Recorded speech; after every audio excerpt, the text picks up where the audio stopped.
Welcome to the Voice of East Turkestan podcast. I'm your host, Nadira. Today, we've got an important conversation ahead. We are joined by Mrs. Ruqya Turdush from the Center for East Turkestan National Interest. She is here to talk about how China is spreading disinformation about the Uyghur genocide. This is a big topic, so stick around as we dive into it. Welcome, Mrs. Ruqya Turdush. Hello, Nadira. Thank you very much for having me today talk about this very important topic. Thank you. Could you talk about how the Chinese government used disinformation to deny Uyghur genocide? The Chinese government has long history of spread disinformation and propaganda to achieve its China dream and to justify its colonialism. It continues to spread lies to hide its genocide in East Turkestan. Their tactic is to spread disinformation against every fact and discredit credible reports and testimonies from international organizations and testimonies from camp survivors and Uyghur activists regarding the Uyghur genocide. The Chinese state leaders, state TV, and their broadcasting programs spread conspiracy theories such as United States instigating Uyghur separates and Uyghur diaspora, manipulating international media and spreading fake news and fake evidence to accuse China. And many countries, especially developing countries in global south that economically depending on China, believe what China said, particularly close allies of China, such as Pakistan and Saudi Arabia, in fact, supported China's lies. Thank you so much. You mentioned China's tactics to spread disinformation against every fact. Could you talk about those facts and China's lies? Thank you. Absolutely. There is a facts about number of Uyghur detainees, for example, and the number of detention facilities. We also have mounted evidence about China's torture methods and their forced labor policy. It's there as a fact.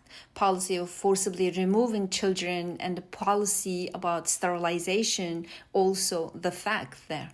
The Chinese government has arbitrarily detained 1 to 3 million Uyghur and other Turkic people in East Turkestan, and arbitrary detention for re-education camps and the transferring detainees from re-education camps to long-term imprisonment is ongoing right now.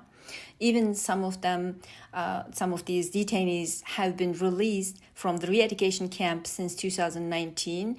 Those released detainees, Uyghur detainees, are subjected to intense surveillance, forced labor, and religious and cultural identity denounce, along with those had not detained Uyghur population. These numbers are provided by international researchers, and it was also provided by the China's leaked documents published in xinjiangpolicefiles.org. The first, China denied existence of re-education camps and detention of millions of Uyghurs and other Turks. In late 2018, they started acknowledging that they were vocational education and training centers, not re-education camps.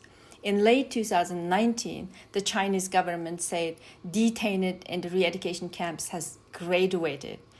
The camps are closed, that's mean. They have lied about that. They have lied camps were closed by transferring large scale of Uyghur detainees to prisoners and labeling them as criminals.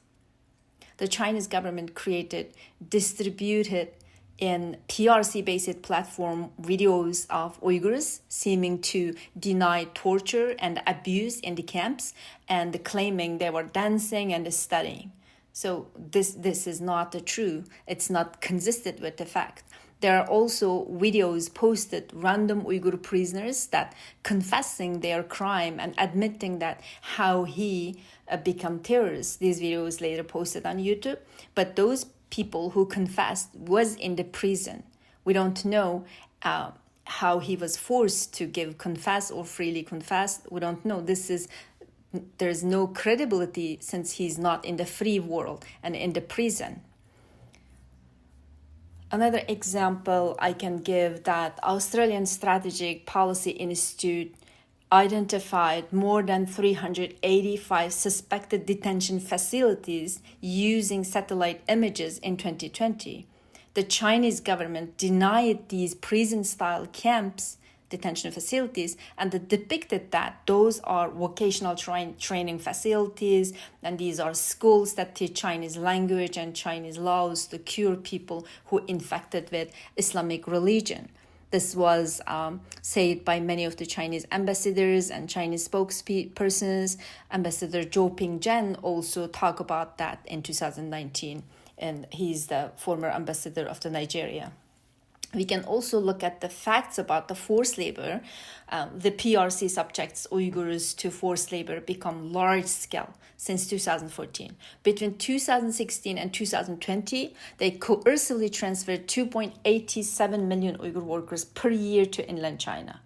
In 2021, they transferred 3.2 million surplus labor, and continuously increasing scale of forced labor year by year, and it's ongoing right now. These statistics are published in Jamestown Foundation's website and researched by Dr. Adrian Zen. Hundreds of videos posted by brave Uyghur workers on Chinese social media reveal the harsh slave-like working conditions they are enduring.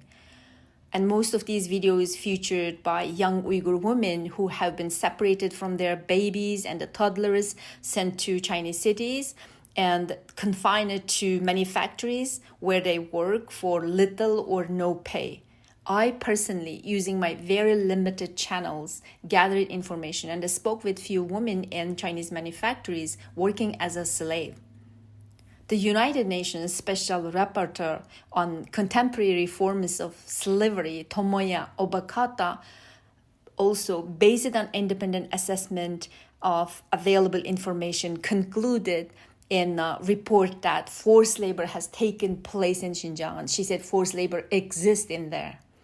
Despite these evidences, Chinese government denied forced labor, stated that they are paying to Uyghurs and placing Uyghur population for employment, for paid jobs. Thanks for breaking that down. Moving on to another aspect, what other strategy is China using to deny the genocide? Could you give some specific examples?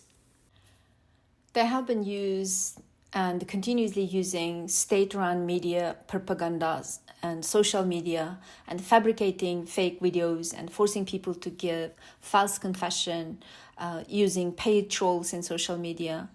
Sadly, they are recently also using some Uyghurs from diaspora as propaganda tools. The Chinese government specifically selects some Uyghurs, allow them to visit their family members in East Turkestan after many years lockdown. But there is a condition: these Uyghurs must take video about how their family members are living safe and happy in East Turkestan. So they taking a video when they arrive and showing to the world that they safely arrived and they have met with their family members. Their family members are happy. But in the world, in international world, people has to ask question: why these people are not allowed to see their loved ones many years and allowed now? Why only selected Uyghurs were able to visit but not all of them? Why China choose some of the Uyghurs and allow them to visit and not all of the Uyghurs? Why those Uyghurs after visit and when they come back cannot talk anything about detained people, they cannot ask any question and they can't say anything over there, and even they come back they can't talk about that anything at all, and they can't talk about re-education camps too, and do not want to participate any events by Uyghur organizations in diaspora? Why they avoid from their own Uyghur community after they visit China and coming back? So there is something, there is a question. So things is not simple as China narrated, or there is no such thing yet that China stopped its genocide against Uyghurs and everything has become okay. Not like that. So things is not that simple. Well, building on that, how does China's disinformation about the Uyghur genocide intersect with its broader objectives in controlling global media and influencing diplomatic relations with other countries?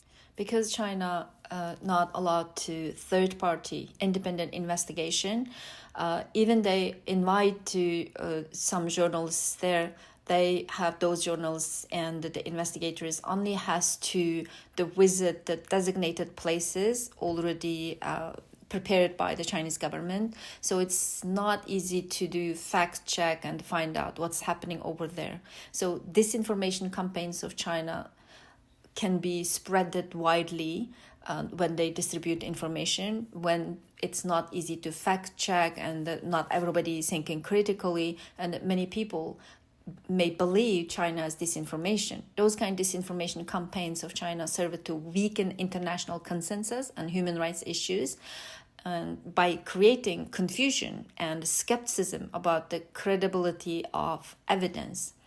China can reduce the international responses against Uyghur genocide, such as sanction or diplomatic pressure, by spreading widely its disinformation. So we have to counter with that. Thank you so much, Mrs. Ruqya Turdush. So my final question is, what should we do to counter China's disinformation? Only the truth can fight China's disinformation. It's very hard for Uyghurs or Western journalists to dig information about China's ongoing genocide, but still Uyghurs living in East Turkestan paid heavy price, and published many video evidences about themselves in social media, and they use sometimes sign language and the symbolic things, even though those videos were very quickly deleted by China's social media police, and sometimes we can download it and use that. International journalists and researchers put a lot of efforts and brought months of evidences also. However, I think it will be more easier for those Muslim countries, in fact, to get information and evidences if they want to know the truth instead of blindly pleasing China for money. By end of this week, in Center for East Turkestan National Interests website, we will publish a sample of the many lies by the Chinese government about its genocide and its colonial history, along with the truth. So readers can limit the spread of disinformation by knowing how to identify it and being critical about what they read. We also would like to provide some short online courses about how to counter in China's disinformation, and these courses can be in Uyghur language. If people request us, we can provide in English language as well. People who are interested in should register this and regularly visiting our website. These are free courses. Thank you so much for sharing your insights, Mrs. Ruqya Turdush. This conversation has highlighted the importance of staying vigilant and informed about the tactics being used to distort the truth. We all have a role to play in countering disinformation and ensuring that the truth about the Uyghur genocide is heard. Thanks again for joining us, Mrs. Ruqya Turdush. Thank you for you as well. Take care. And also to our listeners, thank you for tuning in. Until next time, take care.